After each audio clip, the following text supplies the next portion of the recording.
You can see that even though this is not a sharp corner, it did not create a very good layers in this corner. We are not going to talk about these two you know how to fix, but this one you can still fix. In order to fix this, we are going to look here in the surface feature extract. We are considering angles that are included are below 120 degrees.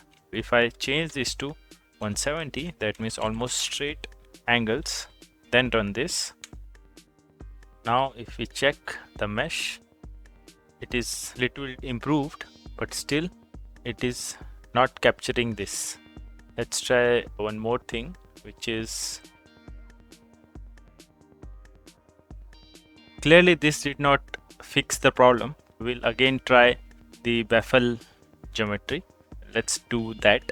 The number 1 point we are going to take is this, which is this point, which is here, 0.1 and negative 0.3. And the other point we are going to take is straight in the y direction. Taking these 2 points will create this baffle geometry. Let's also visualize this. So the geometry is somewhere here, right at the corner. Now let me do the meshing again. Let me activate first the baffle geometries.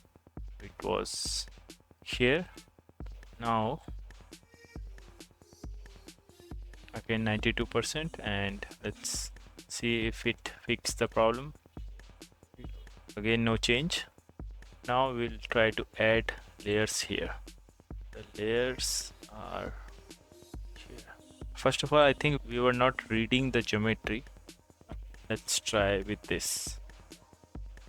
So it was at 92%, now it is 94. Let's observe now, reload, and clearly it improved. Without adding any layers at the baffle geometry, we were able to capture these layers perfectly.